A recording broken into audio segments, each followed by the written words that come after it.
Heather kept tossing and turning all night long. She could hardly relax on the cold tile floor with nothing but her arm as a pillow. She also kept her eye on Abby the entire time. Her tiny figure remained bundled in the corner of the laundromat, breathing softly, not moving. Commotion came from in front of the laundromat just as Heather was about to fall asleep. Footsteps and a gurgle or something, which then receded. Just enough to let her know the danger loomed nearby and that sleeping was unsafe. Despite knowing the spot they'd chosen was unsafe, Heather's eyelids became heavy at one point. Every time she blinked, her eyes remained closed for longer and longer. She might have passed out at one point, but when she woke up, Abby was sleeping pressed up against her back. Heather wrapped an arm over her small frame. The warmth of her body soothed her and gave her reassurance that she wouldn't go anywhere. After that, she fell asleep and didn't wake up until the first rays of red light poured into the laundromat. She hadn't slept for more than a few hours, but the way she sat upright with eyes wide almost seemed as if she'd just had a 12-hour sleep. As if.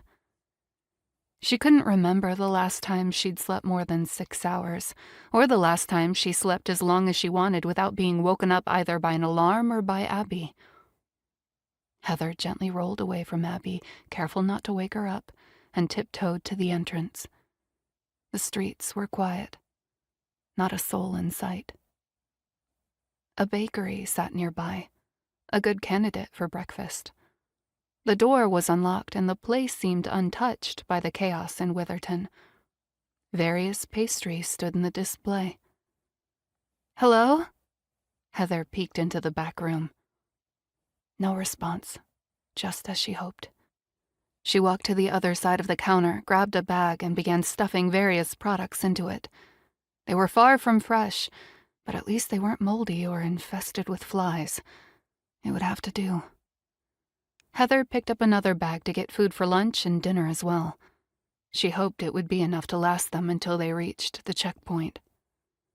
When she stepped out of the bakery, something she hadn't seen before caught her eye. "What the?" she muttered.